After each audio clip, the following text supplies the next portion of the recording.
What up, guys? Welcome to another episode of the Tuna Status Podcast. I have my guy here. Let's say round 2 from the streaming episode. Yep. Now we're here for the full actual podcast episode. Give him your name, your information. Giovanni Gonzalez. Most people know me as Gio. I am the creative director of Beast Coast, and we're here doing our thing. Yeah, man. So we got a very special announcement after the podcast episode. Should be pretty dope. So, starting from the beginning, let's get to it, man. How did you develop a passion for the automotive industry? Ooh, good question. That started when I was 6 or 5. My dad is into cars. Okay. Actually, pretty much my whole family is into the automotive world, bro. So he was birthed into it. Yep. So my dad was purchasing cars here and there and doing his thing, you know what I mean? Just he wasn't the type to hook them up though. Okay. He would just buy them and then just get them working, run them for a little bit, get rid of them. You know what I mean? So he was like the flipper. Yeah, quick flipper. But then my uncle, he was in the car audio world. So he was the one that was actually dude, I gotta put 24-inch sub in my freaking car for no reason. You know what I mean? Yeah. Just to get it going. But that's just back in the day stuff, Get a nice little Pioneer Alpine radio. Yeah. Make it look nice and have a nice system, bro. That's just... Yeah, I remember those days. Honestly, I pulled up to Best Buy and I bought my first system. It was a special. It was I had the Pioneer. With the Type R's, with the whole face plate, with the surfing dude. Yes. Like that. Yeah. Oh, yeah. Yo, those shits were fire, by the way. Yeah, back in the day. It was a vibe back then. Yo, oh my gosh, you're bringing it back. So that was the big thing. So I remember seeing the 8 tracks. Yeah. I remember seeing the whole change from cassette to CD. It was that's just how it started. But what really, really got me going was, it's gonna sound so generic, but was the Fast and the Furious. Okay. Well, a lot of people had their start there. The movie was, that first one was so accurate as far as minus the shifting. Yeah, exactly. But all the little, going, but everything from it portrayed what it's like when you were chilling with your boys, when you were working on the cars, when you pulled up to the car meets, the girls, the models, the things like that, and then cops came, we was out. Yes. So it was that's why I feel like a lot of people can relate to it because, and throughout the whole movie, you can't tell me as a car enthusiast that there isn't something that isn't relatable within the movie itself. Exactly. Plus the styling of the car, it was all, the 2000X, just vibe. So that's what really just drew me in. And I started buying, I just remember going to Walmart, for example, right, and buying the little toy cars. I was like, yo, I'm gonna do this one day, you know what I mean? Yeah. So quite literally, when I was able to drive, my dad got me a Mazda, I don't even remember, it wasn't a Protege. I forgot the damn name. Speed? Nah, it wasn't a Speed, it was a sedan, but a little elongated. Millennia? Yeah. Yes. Yeah. Got me one of those, but I actually wasn't able to drive it because I ended up moving to Georgia. Oh, shit. And then that changed my whole perspective, you know what I mean? I was like, damn, now I lost my opportunity because he bought it for me, and I'm like, crap, man, I lost the whole opportunity to be able to do what I want to do. But in Georgia, I got into the car audio world. Okay. What's it like out there for the car scene? Amazing, bro. Yeah? Yeah. Is there anything that's niche to down there that isn't up here, or? Yes, because they're more into the domestic market than we are up here. Okay. So a lot of the Mopar builds is what you kind of will see on a regular over there. Yeah. Plus, it's weird because they will drop or lift anything. Okay. You know what I mean? So if it's a minivan, you're most likely gonna see it drop lifted on 36s, and you're like, yo, what is going on? Yeah. But other than that, the tuner world is quite literally the same. Okay. The difference is that you can do it year round. Yeah, that would be nice. That would be nice. And the roads are, so back in the day, there was a huge fire in Atlanta after the Olympics. So the city got pretty much burned down. So everything from that point on is new. That's crazy. All roads, buildings, just any structure was pretty much new at that point. So just to be there and enjoy a brand new road. What a time to be static. Yo, amazing. Yeah. So just seeing that was just cool. You know what I mean? But then I moved back up here and immediately I bought myself a Honda Civic, bro. And I was like, I'm slamming this. What year did you go with it? I went with my first one was a 96. Okay. EK, yeah, big EK vibe. coupe. And then I was like, I gotta step it up. So I swapped the D series to a B series, a B16. How was swapping that? Great. Yeah. Yo, there was no YouTube. Well, there was YouTube, but there wasn't like... We have forums. Yeah, the forums were like the huge part. I remember being on the Skunk 2 forum and like looking up how to change a D16 to a B16, whatever, B16A. Yeah. I was like, all right, bet. Let me look at this, go through it, asking questions, you know what I mean? Because I'm new, bro. I'm like, I worked on car audio, but I never did the mechanic stuff, you know what I mean? So taking out the engine, I just knew, let's remove everything and then put everything back, right? Yeah. That's just like the basics of it.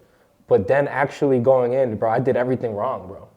Like I was cutting lines, you know, just trying to get everything out. Whatever but we was gotta go through it though. We gotta go through it though. You know what I'm saying? So whatever was stuck, I was like, I'm just gonna cut it because I'm gonna replace it anyway, right? Yeah. Not realizing that, I can use the same harness, like the same interior harness, and I'm gonna keep it. So now I had to basically restore the car. Okay. So that's what I ended up doing. I just did that and built a car. You know what I mean? But that's the thing though. In that type of situation, it's crazy how you were able to take two situations in your automotive path and turn it into something that you could learn from. Because if you go up if you had the Mazda, you probably would have never went that route or would have been much more delayed. Oh yeah. With the Civic, by you putting yourself in that very challenging position, you took away, experiencing and learning more things than you would have instead of just the direct swap, the direct drop-in and things like that. Now I learned the hard way, you know what I mean? Which is not how I would have went if I had realized what I was doing. Yeah. But because I'd done that, now I kind of knew like, oh shit, now I know I can fix anything, you know what I mean? Now I know it's like replaceable. Yeah. Even though it's not gonna be the easiest coming down the road, but we're gonna make it work, you know what I mean? Yeah, definitely. And that was like a life lesson in itself, because that whole mentality just taught me from that point on, like, yo, everything's gonna come with a struggle, bro. And nothing's gonna be easy, you know what I mean? So from that point on, I was like, yeah, I'm gonna make this work. Got the Civic, ended up trading, I think I traded it for EG hatch. And I just loved it. So you went back, old? I went even older. I had a 94, 93 EG hatch. Yeah. But then I found out that, bro, none of the VINs matched. Nothing was like... Oh, shit. Yeah, bro, I bought like a burner. Oh, shit. Not even bought. I traded for a burner EG hatch, bro. So I couldn't even get it registered at that point, bro. I got to that point. I realized I couldn't register the car. But the car was running, you know what I mean? So I was like, what am I going to do? Track car. That's exactly what happened, bro. That's exactly what happened, bro. Street racing, bro. And I wasn't like the best, you know what I mean? But I tried. You know, it was a D16. It was semi-built. D16Z something, I think it was. Yeah. And I was like, yo, I'm gonna swap this. This car's mad slow, bro. Coming from a B16A, bro, I was like, nah, hold up. This is not right, bro. I gotta swap the crap out of this. Swapped it, and I ended up doing a K series. And at that time, where'd you find the K? I bought the K off of a TSX. The TSX was smacked. Totally ruined, bro. Okay. Went to the junkyard, and at the time, the motor was like, I don't know, $1,500, right? So I was like, I'm gonna get it. Yeah. But no one at that moment was doing a K swap on the EG yet. Like, no one had like the mounts and everything. So I had to do custom mounts. You took the hard road on a lot of things. Yeah, bro. Yeah, bro. Yep. But I built it.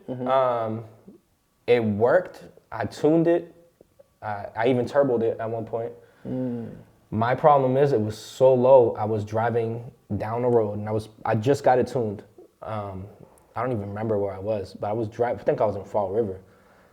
I was driving down, and all of a sudden, going like 90 miles an hour, and all of a sudden there's a freaking speed bump in the middle of the road. And you know how they're usually like marked yellow, or there's a sign that says speed bump, right? Yeah. Nah, bro. Nothing. I hit that, bro, and that was it for the car. Bro, I flipped the car. It's not. Oh shit. Yeah, bro. Like I thought he was gonna say, oh shit. I thought it was just an oil pan type shit. It was oil pan, front radiator support, oil pan. Pretty much anything that was in the front. You know how K-series is. You know what I mean? Everything is towards the back of the car. Exactly, it's transverse. Yeah. So when it got pushed, and ended up fucking everything up. You know. Shit. Plus, like, it would be the whole suspension where my subframe was screwed. It was like dented. I don't want to say like I could have repurposed it. You know. What I mean? But subframe was damaged. Lower control arms were damaged. Bro, my fucking axles were like bent, so I couldn't even.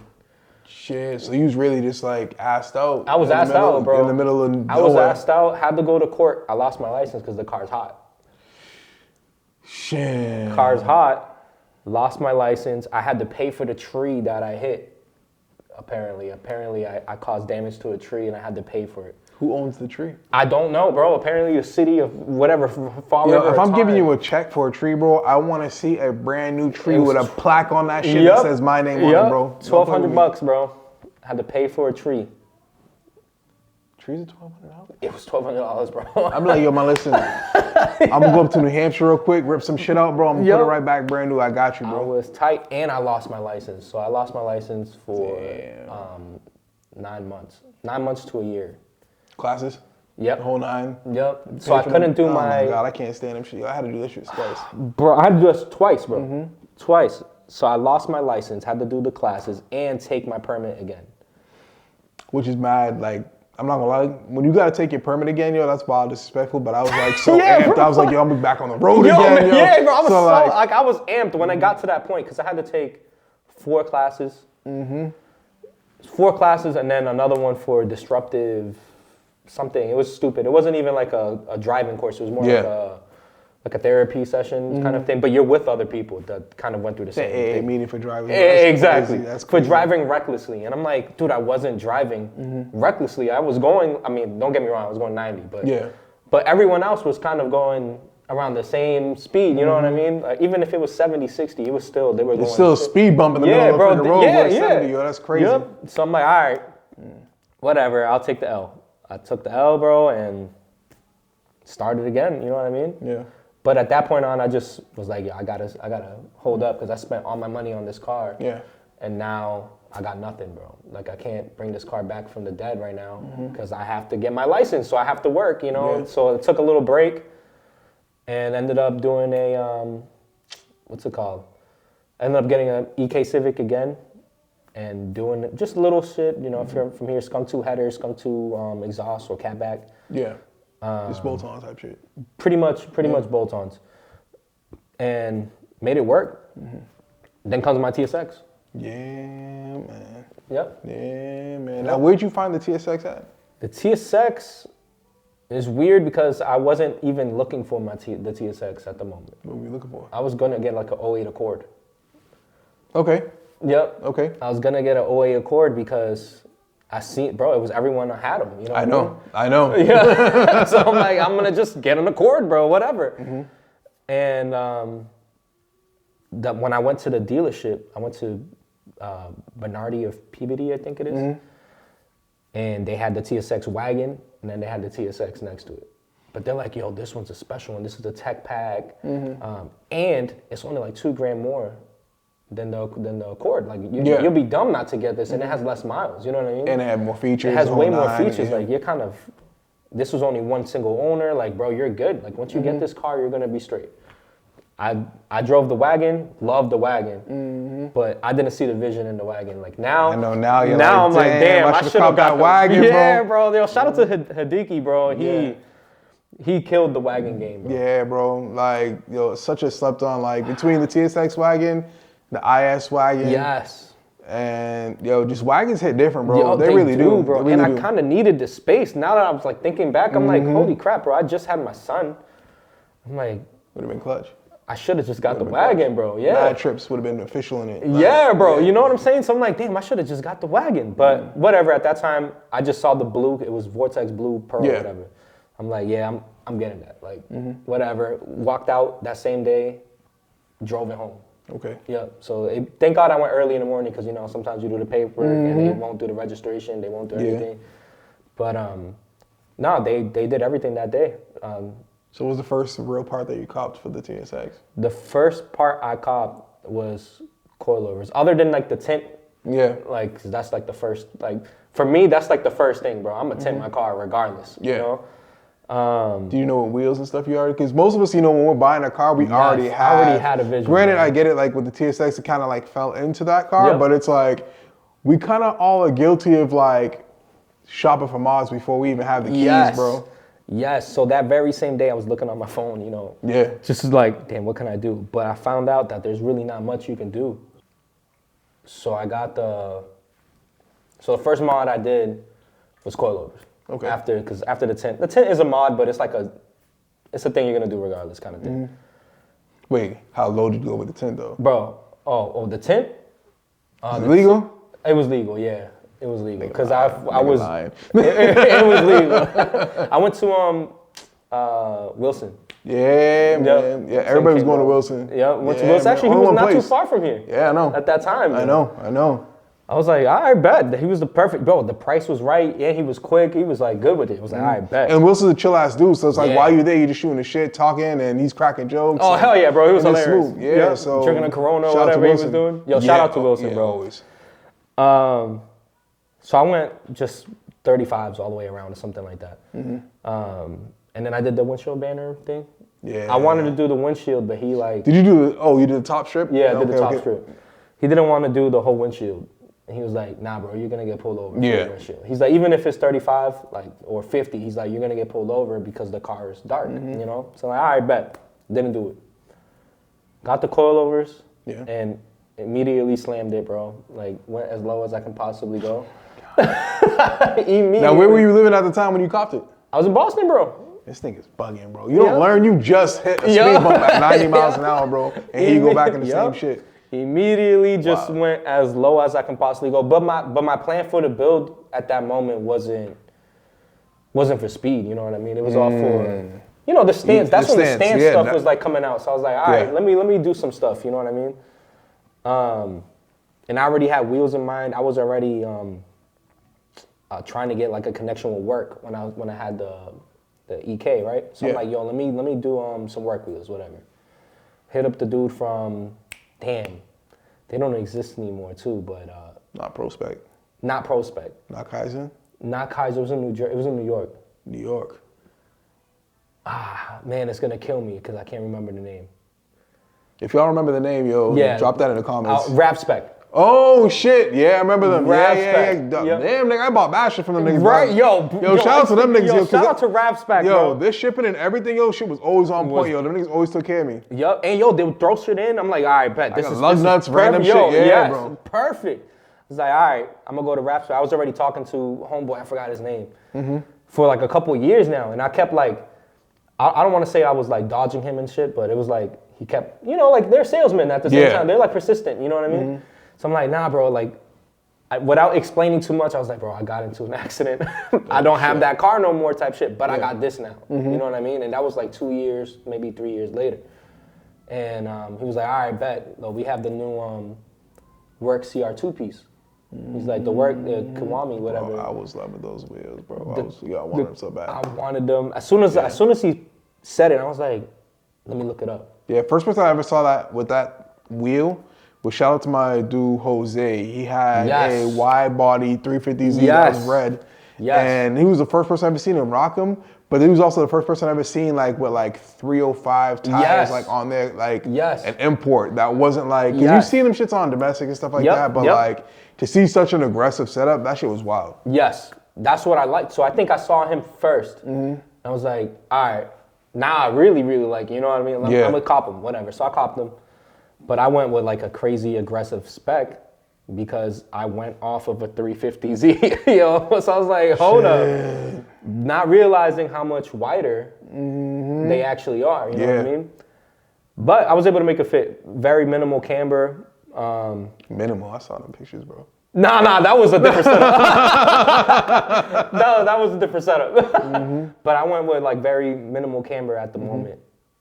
just to make them fit. Because it wasn't like extremely wide. I mean, there were 11s, but there wasn't like... Yeah.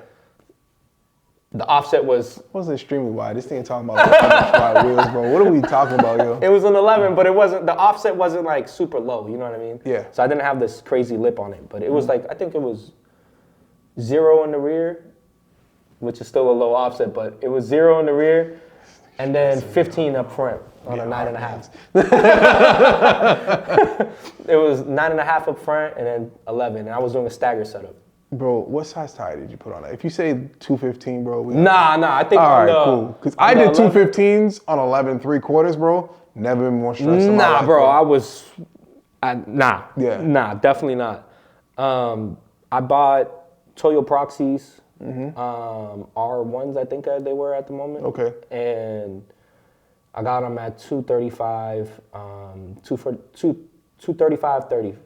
Okay. On a 19. Decent setup. It was all right. It was expensive because that setup was like, the tire setup itself was like for a sports vehicle. You know what I mean? So,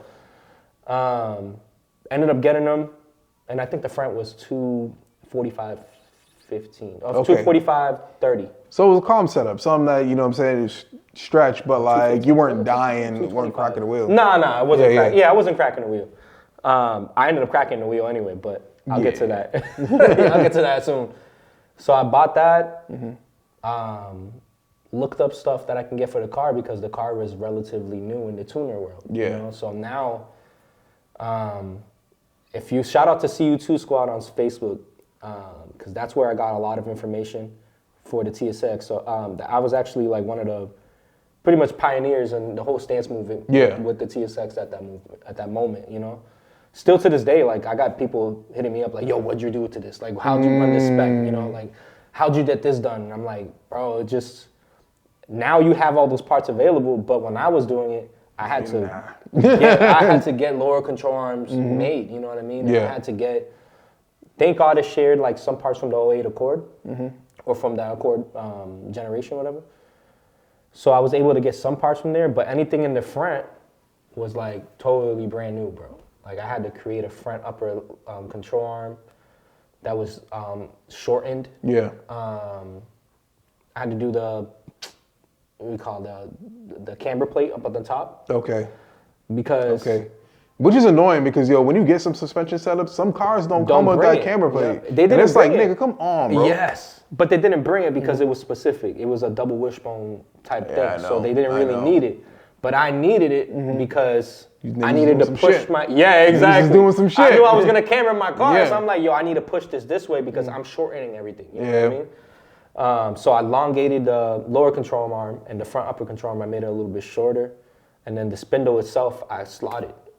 So I did mad custom work, you know, just to get... Bro, and at that moment, I had like -7. So I had to do all this work to get -7 camber. You know what I'm saying? Yeah. And then... That's why when people ask you, it's like, yo, what'd you do to get a car like that? I'm like, my nigga, let me tell you. Like, if you just knew... Yeah, if you knew how much money I spent to get this, and then you look at -7 today, and it's like, man, like some cars are coming like that. Yeah, exactly. You know what I mean? Like, it doesn't make sense. But I had to do it if I had to fit the wheels I wanted, you know what I mean? Got them to fit regardless. Yeah. Got my axles... redone because I kept popping out. Every time I take a turn, the axle will pop out. Because they're aggressive. Okay. Yep. Yeah. So I'm like, all right, I got to figure something out. I ended up having someone cut the axle and extending it. I think it was like a little less than 25 millimeters. So it was like probably like 23 millimeters. Something, not even an inch. Yeah. Got it and it worked, but then the weld gave out. The weld gave out while I was driving to some clean culture event. Bro. Yep. You were going through it, my nigga. Yep. I thought I was going through it, but you were going through it. I was going through it, bro. Yeah. So then I got that fixed, right? I'm like, all right, bet. I went to Drive Shaft. I'm sorry. Yeah, maybe it is Drive Shaft. Driveshaft.com or something like that. But they made, or Drag Cartel. Drag Cartel were making axles, right? Sent them my axle. They came back. Gave me an axle. I was like, all right, bet, this is gonna work. Yeah. So they worked. That worked for so long. And I told them like, yo, make it strong. Yeah. Just in case, you know what I mean? So they kind of upped it. So instead of like the regular I guess materials that they use. Yeah, instead of the OEM type material, whatever, they use something a little bit stronger so it holds more power, whatever. Worked. Ran that actually still on the car today, if I'm not mistaken. Like the dude who has it still has the same exact setup, other than like the front upper control arm and lower control arm. And I changed the spindle out before. But got that to work, bro, and it was chilling. Then I went through the whole entire thing on CU2 Squad, figuring out what everyone was doing with their cars, right? Yeah. The Modelo kit was out for the car. Okay. I ended up getting the whole kit, and you can get it from Acura. Like I can go to Acura and pick it up, painted already. Really? Yep. Grill, everything was painted already. So I went, picked up everything, put it on the car. I didn't have to paint the car. It was great. The grill came from Japan, and I traded my grill with the dude from Japan. I went on eBay, and I'm like, hey, bro, like I like the grill. You're selling it for what, $230? Like, I have the American grill. I'll send this over if you send me that. So just out of nowhere, he was like, bet, that's kind of what I wanted to do anyway. He was so that worked out. He was looking at the USDM style. And I was like, all right, perfect. I sent him my grill. He sent me that. Fair trade. All I had to pay was shipping. That's tough. That worked out. That worked out. And I ended up getting 2. He sent me another one free. Yeah, bro. So I sold that other one on Facebook Marketplace, bro. It's crazy because I was just talking to him, about this with Mike. Sometimes you just find them deals, bro, and you can't pass it, honestly. Nah, he was doing, and I ended up, because of that exchange, whatever, bro, I ended up doing mad stuff. So my steering wheel, it said Acura, right? It had the airbag, was the Acura one. I changed it with him. He had the Acura one, I had the Honda one now. That's crazy. Yep. The whole steering wheel was changed, the whole navigation was changed, everything was changed. So I had the JDM Navi, I had everything that was the JDM thing. That's folding tough. Power. That's tough. Everything that I can get from Japan, bro, I was getting it through this dude. So it was coming out. And meanwhile, he's just like, yo, keep sending me shit, bro. Yeah. So he's happy because, but I'm like, dude, y'all, I understand it, but you're like getting a downgrade. Yeah. Like you have the power folding mirrors and you want the regular mirrors now? Like the ones that don't power fold and don't have a light on it? Like, you want the struggle? You want this, bro? I keep sending it, my nigga. Yeah, I don't care, but I'm like, bro, this doesn't make sense to me. You know what I mean? Yeah. Like this, whatever, but it went through and it was going good. Had a great connection with the dude. Ended up introducing him to the CU2 Squad, and then from there on, it kind of went hand. Like everyone started that was like the start of the JDM empire for that. Everyone started. I mean, even Hideki knows he was getting stuff too. Clear visors, bro. We were getting them from Australia. Some dude named James. Yeah. He sponsored me and Hideki at the time, and we were getting all the visors, everything. That's tough, bro. That's tough how a community really comes together. Yo, we came together. Like me and Hideki went through mad shows together, mad stuff. It was dope. It was just dope. But his build was always just like top tier. You know what I mean? Like it's just. Yeah, I know that TS is so fucking nasty, bro. From bumper to bumper, that shit. From where it started to like now, bro, it's just. It's just insane. I just seen it in GAT. And I was like, this is crazy. Oh, he brought it out to GAT? Yeah, bro. No shit. Just seen it. It was fire. But anyways, that was. But it's good seeing cars of that caliber outside though, because it reminds you of like, yo, listen, like, not to knock nobody's shit, but seeing a rare gem like that in the condition that it's in, you're like, fuck. Either you're like, damn, I gotta step my shit up because I want my shit to be like his or better than his, or you see the opportunity like, damn, I get to see that car online all the time. Yes. And I've definitely seen it in person. This shit way better in person. Like, bro. And he drives his shit, bro. Yeah. Like he drives everywhere. Other than, I think he didn't drive the GAT just because of circumstances. You know what I mean? Exactly. But he drives everywhere, bro.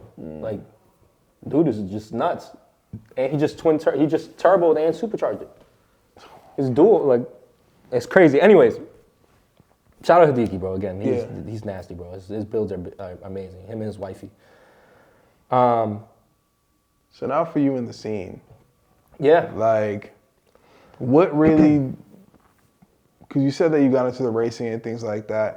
When did photography kind of like fall in line? So while I had the TSX, Will Gordon, he was shooting my car quite often. Like he had a TSX at the time too, so he was like, infatuated with the fact that I had a TSX as well, right? Yeah. He would shoot my car, and I'm like, damn, bro, I would love for him to shoot my car more, but like I gotta pay for this type of shit. Yeah, you know what I mean? Yeah. Like, this is kind of crazy. Same thing with other photographers. It was the same thing. I was like, damn. And sometimes, like, when you get a photo, it's not like what you think. Mm-hmm. You know, you ever had someone come and they're I know. This is not what I expected. You know what I mean? Exactly. So that's what I was thinking. I was like, damn, let me just cut out the middleman type shit. Mm-hmm. Let me get my own stuff. I was already doing stuff on my phone, you know what I mean? But what was it? iPhone 4 or 5 at the time, you know what I mean? So it's and like... that camera was ass. Yeah, it was ass, bro. Still better than Android, no shots, but you know? Yeah. So I ended up picking up a camera, bro. Yeah. It's like, damn, I'm gonna do it myself. Mm-hmm. Shout out to Will too, because he gave me some pointers here and there. And then from there on, bro, I started shooting my car first. Started doing like little videos on YouTube. And I was like, yeah, this is going pretty well. I want to try. Now I'm like in the creative mode, right? Yeah. So I'm like, who can I go shoot now? You know what I mean? Mm-hmm. Like, what am I gonna go do now? Yeah, I've been there before. Yeah, like, so I started asking everybody, like, yo, you just want to shoot real quick? You don't have to pay me type shit. Mm-hmm. You know, just show up here and we'll shoot and I'm gonna post it online, bro. You know, you've been through the same thing. You know what I mean? I know. So I'm just gonna post it online, and then from there on, it started like blowing up. Yeah. You know what I mean? Yeah. Like, and it was great at that time because we had Stance Nation, Candy Beat, Bag Riders was just coming up. Wrong Fimmy Crew. Yes, bro. Stance Camber Gang was coming up. Work. Yeah. All these groups were coming up. Forever Side. Yeah. Exactly. So shout out to them, bro. Yeah. So all these groups were coming up, and I just happened to be at the right moment at the right time, take photos, and then hand it to them, kind of shit. And they'll post it on their site. So Stance Nation will post. I mean, we got on Stance Nation a couple of times. Mm-hmm. So Stance Nation will post their stuff, but that was like we send it in type thing. Yeah. But Bag Riders was like hitting me up, like, yo, go shoot this car. Mm-hmm. Yo, go do this. Or Camber Gang too, go shoot this. And then Julio got involved with Camber Gang too. So it was like more like it's a network. It was just a network of shit. And from there on, I just kept shooting, you know what I mean? Trying to do more vlogs because I noticed that was the way social media was working now. Yeah, I remember that time around that same time I was doing the same thing too. Yeah, just going out, linking up people, record at the same time, shoot, go home, edit, you know. Go home, and then it just became a hassle because I have a newborn at the crib, or he was 3 or 5 and he's autistic. Yeah. So it's like, damn, now I gotta get home, edit all this, and not have time for anything else. You know what I mean? And it was like a toll on my girl too. So I'm like, I can't really do this no more, you know? So I took a little hiatus and continued with the car builds, you know what I mean? Yeah. Because at least I can do that. Exactly. Because I can do that anytime. Like, I don't have to, I can do it at like 12 in the morning if I really wanted to. Yeah, you know it's just going out, but I can't shoot a car at 12 in the morning, you know what I mean? Shout out to Subi or Gil, because we shot a car at 12 in the morning and we ended up getting ticketed. Oh shit.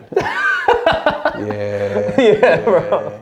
So from that I learned my lesson, bro. I was not shooting a car after that. You know what I mean? Yeah. So I took a little hiatus and just started finding more ways to be creative without doing as much. You know what I mean? So I started finding out like I can do stuff behind the scenes. You know, and that's exactly what I did. I started a podcast or. Linked up with others to help them with their craft. So like shout out Stance In.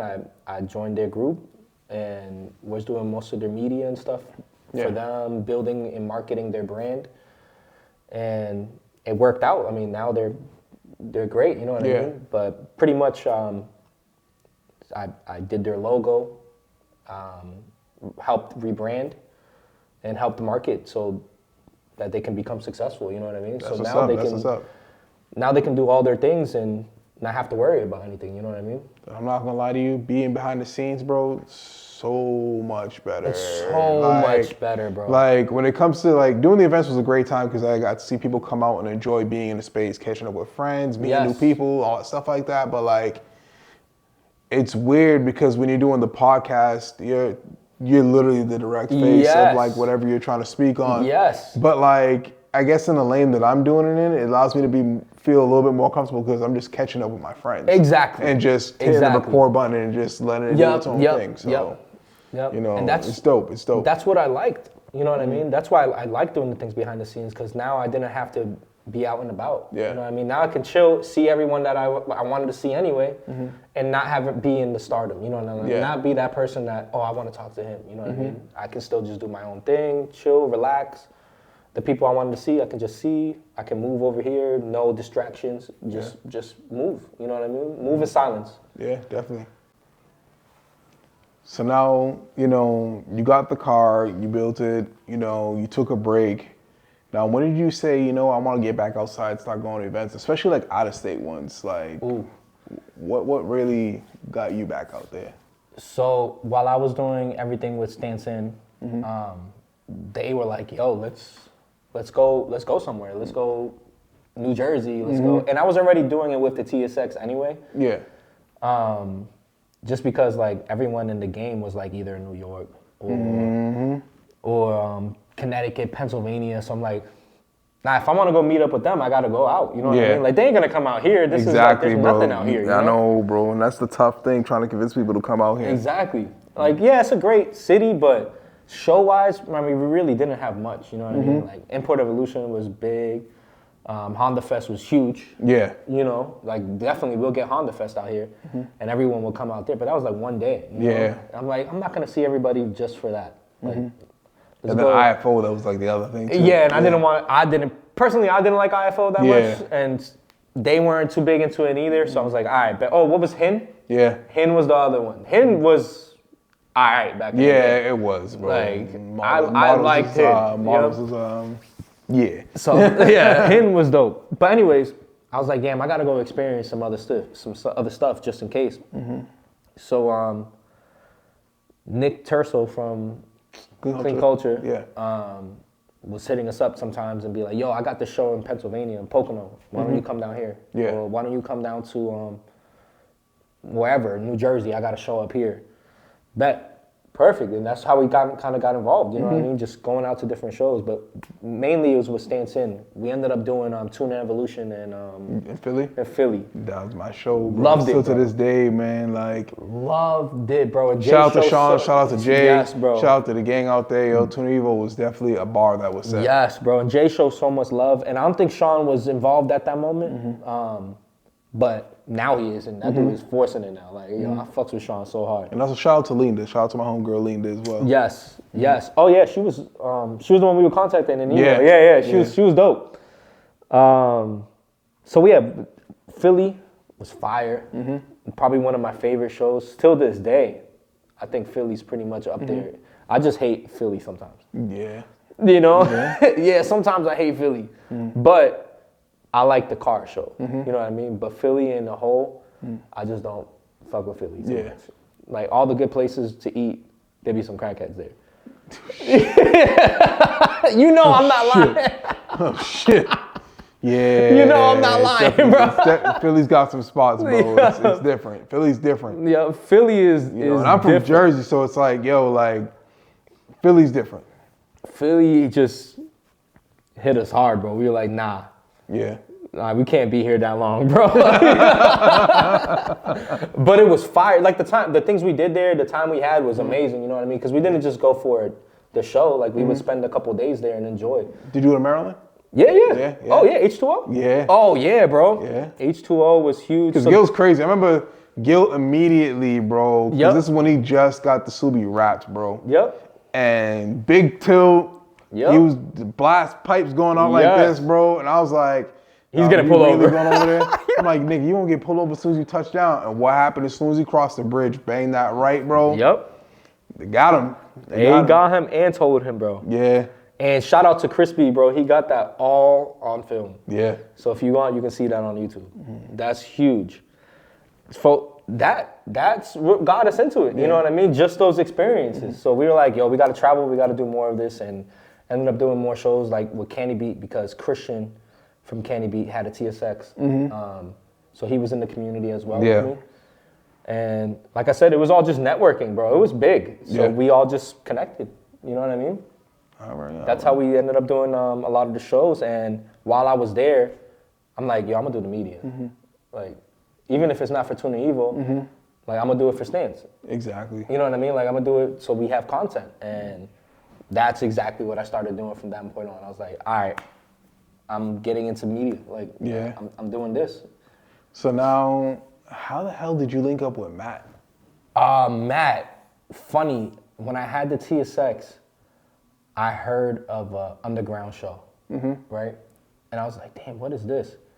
And because I live in Boston, I would, the world gets around. Bro. Everyone knows what's going on kind of thing. And they're like, yo, it's happening under this underpass on 93. And we're like, all right, bet. So I went to it one day, right? I wasn't invited, by the way, but I went to it.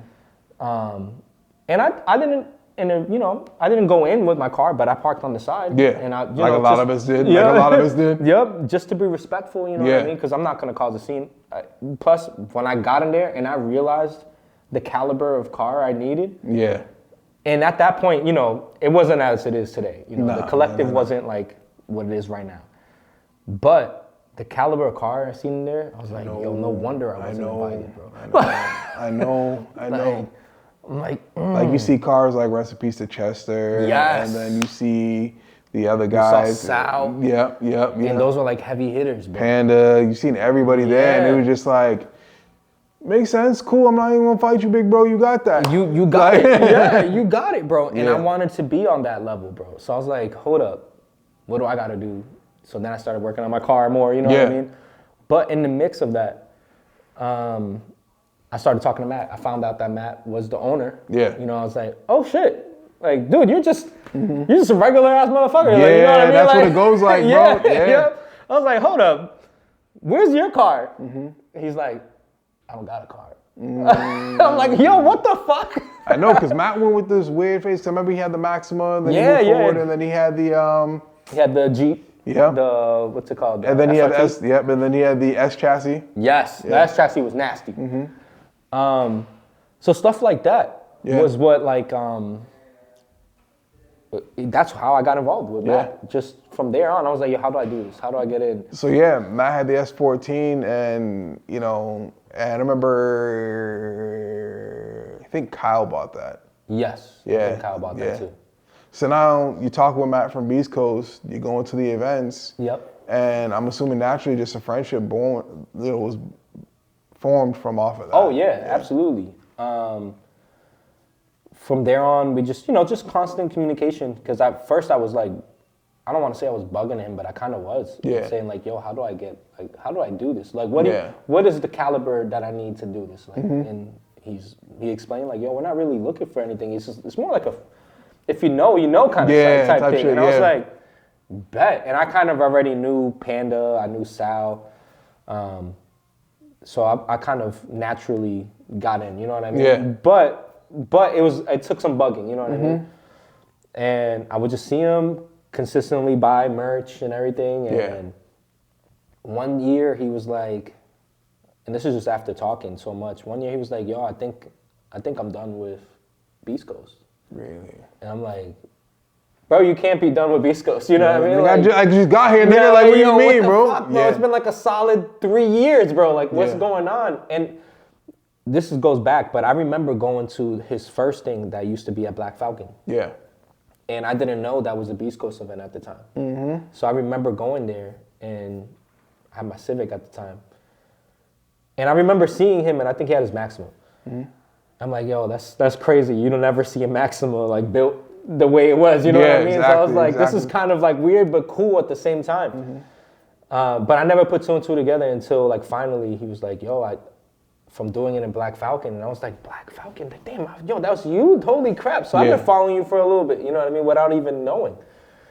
And I reached out to him, and I was like, bro, because he asked for help on Facebook or Instagram, I don't know where it was. He was like, I just need a hand with Beast Coast, like something, I can't take all the burden type stuff. And I was like, I get it. Yeah. I reached out to him like, yo, I'm willing to give you a hand, bro. Like, whatever you need, I got you type of situation. Yeah. And never got past that point because Jake got involved, and Jake did what he had to do, you know what I mean? And shout out to Jake. Yeah. Beast Coast is what it is now because of both of them, you know, both of their input. So Fast forward, I want to say 2 years, because the first collective happened. I got it. You know, obviously I went, did my thing there, but I ended up doing a podcast. And my podcast was getting some, you know, some traction. Yeah. I had Matt on. I had you. I think you were like literally my first guest. Through the phone. That was cool as hell. And it started getting some traction. I started building up relationships again because it was COVID. Yeah. You know? Yeah, and COVID people were looking for media, honestly. Like, they were home, they didn't know what to do. So, you know, it was a time for creators, if at any time, to definitely flourish. Oh, yeah. Because people weren't really into, like, TV then. Everything was online and YouTube. It was either used on YouTube or catching a doc on Hulu or Netflix or something like that. So it was definitely a time for creators to find their way and really blossom. So. Yes, and shout out to Antonio. My co-host, or the host at the time, we both owned the Stance Bodega. Yeah. And we linked up pretty much every weekend and just made an episode. Yeah. You know what I mean? We went hard. And I would say if it wasn't for our dedication at the moment, because it was hard to meet up during COVID, you know what I mean? So for him to go out his way, and I respect that, for him to go out his way and link up so we can get an episode was fire, you know? And from there it progressed, ended up getting, you know, everyone to meet up at shows. So now I started going to shows with my podcast, you know? Whether it was Summer Send-Off or Import Evolution, or we started traveling, going to Connecticut, Broke. We went everywhere with the podcast, bro. And just the dynamic was dope. And they loved it, bro. Not just the promoters were liking it, you know what I mean? I remember David, I was trying to get David on the podcast so hard, bro. I would text him. For the longest, bro. Yo, David, quit playing, bro. Come up here, man. On, bro. Listen, he was like, yo, I got some time. I've been asking this man for like 2 years to come up here, bro, but he's so busy because when he's not doing the car stuff, he's like super locked in with his family. Yes. And I can only do nothing but respect that at the end of the day. So. And I'm joking. Exactly. Because of that respect, I was like, yo, I'm not gonna go out of my way. But he would be like, yo, I can't be on the podcast, but come to my show. Yeah. Bet. And he would show up. I think I got him on the podcast once or twice, just saying a couple of things here and there. But other than that, that was like the most I ever got from David in terms of his voice on the podcast, you know? But, you know, after time comes, we start separating. Everyone has a different way of, you know, moving in life, you know what I mean? So we all took our different turns, and now Stance Bodega is a no-go, right? So what are we going to do? Matt needed a hand with Beast Coast again in terms of, he knows what we were doing with Stance Bodega, how we were getting people involved, whatever. Just that whole entire dynamic of a podcast without being in a podcast. That's what he was looking for. You know what I mean? So he was like, how do I do that? And that's how I started getting involved with Beast Coast, you know what I mean? Because we were sharing ideas at that time. I never lost communication with Matt. Yeah. So in the mix of everything, right? I'm like, yo, what do you think about this? Like, do you like this shirt idea? Do you like this design? And we'll give each other like criticism and stuff like that. And it was just mutual. Like the relationship was dope. He's like, yo, I kind of need that. So got into Beast Coast. You know what I mean? Okay. Started helping with marketing and helping with just choice of design and how to say specific things. You know, the whole entire creativeness was now based on myself and Matt. Okay. You know, more Matt. Matt is a... I know, he's like a think tank. Bro, this dude's mind is forever going when it comes to becoming creative. And yeah, bro. I'm like, bro, do you like... It just seems like he's the type of creative that like he'll randomly just be doing something throughout the day and then boom, an idea will spark. Yes. It doesn't matter. It seems like it doesn't matter if he's at work, yes, and bro, something like he's always just thinking of something new, trying to reinvent something or create something. But also like, as far as he takes his ideas, they still relate and touch home to what the brand is. Yes. So like, I remember when he came out with the Bruins, you know, Beast Coast thing. It's like, what does hockey have to do with cars? But at the end of the day, like he is able to blend the two cultures and intertwine them. So like, pretty much what happens on almost a daily basis is that he calls me. He's like, yo, I got this idea. So my job with him is writing down what he just did and trying to make that a reality. You know what I mean? Okay. Or try to follow up, because he's the one pretty much who comes up with everything. And I just follow up with him. Yeah. Like, yo, how far did you get with this? How far? You know, more like his assistant in a sense. You know what I mean? Yeah. But how far did you get with this? What'd you do? How can I help?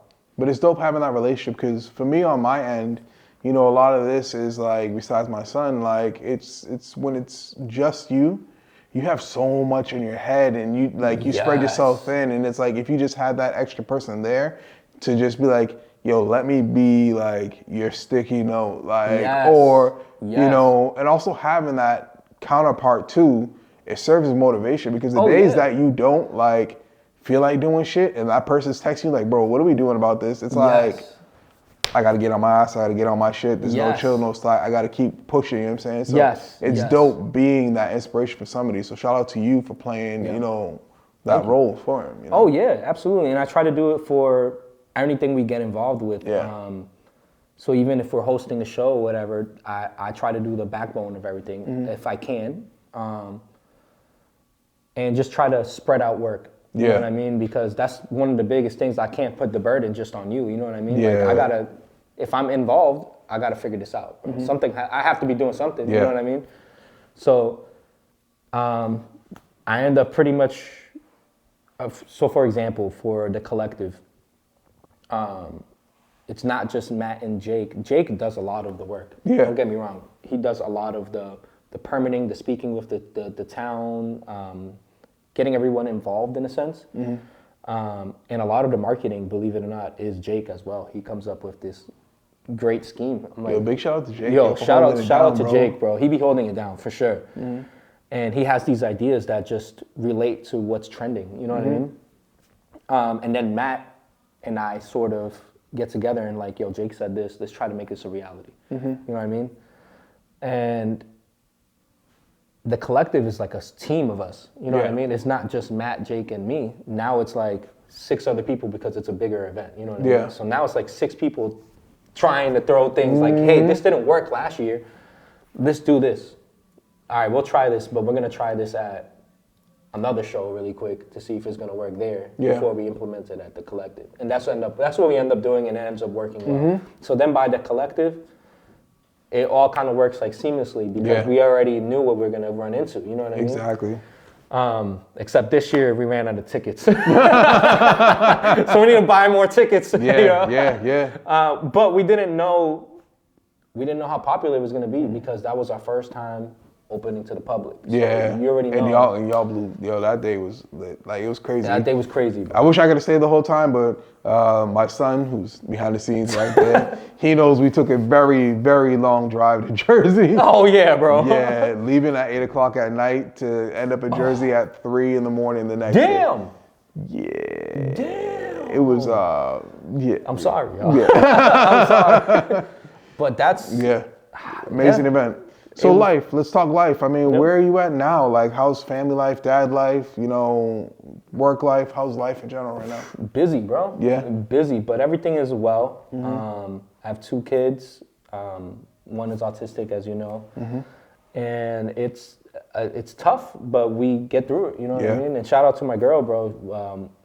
She is like the backbone to the family, you know what I mean? Without her, I probably wouldn't be here today, you know what I mean? Shout out to the ladies holding it down, bro, really, because shit. Christine holds it down, and everyone knows if you know me, you know Christine, bro. She is involved, you know what I mean? Or tries to be, as much as she can. She's like, she helps me out with so much, you know what I mean? And she helps out with Beast Coast, believe it or not, as much as that's real as support. Much as that's real support, bro.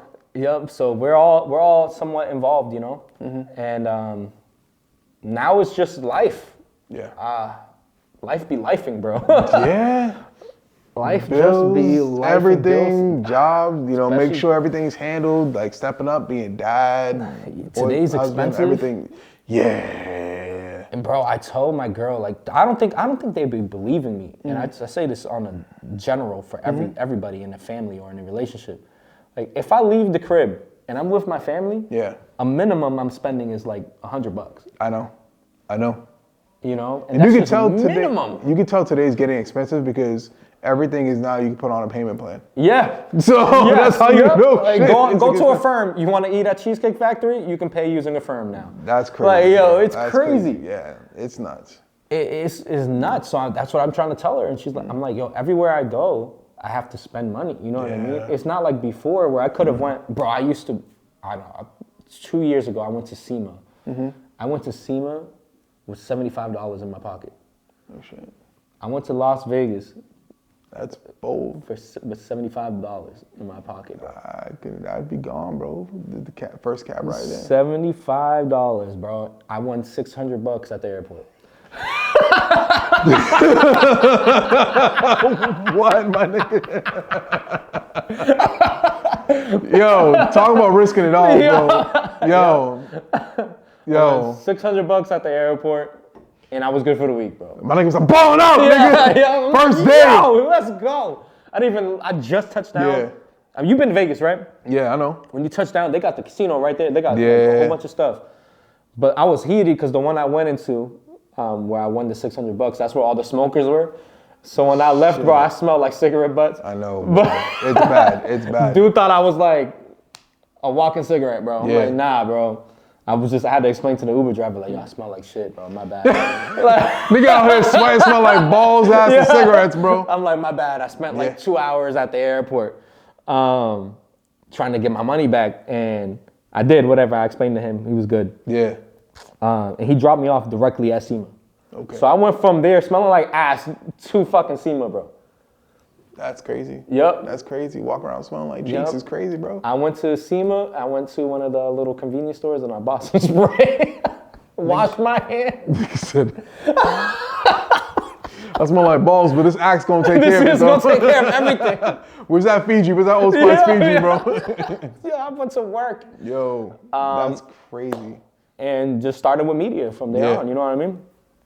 But I don't let anything hold me back, is what I'm trying to say. So even if I'm broke, bro, I'm gonna make it work somehow. Yeah, you know bro, what I mean? that's just the part of the grind, especially as a father. We learn that, like, yo, listen, at the end of the day, there is no, it can't happen. Nah. It has to happen. It has we to have happen, to make bro. it work. Yeah, regardless, bro. Regardless. And I learned that working on the car, bro, because if I didn't cut everything, I would be in a greater position. Plus, things had to make it to work the next day. So, like, yo, this shit had to run. I might be I missing had a to go to bumper, work. bro, but this shit's gonna work. I had to go to work. So, you know, life lessons, that's it. It just taught me where to be at today, you know. So shout out to Christine because she has been holding it down ever since. Still continues, you know. Yeah.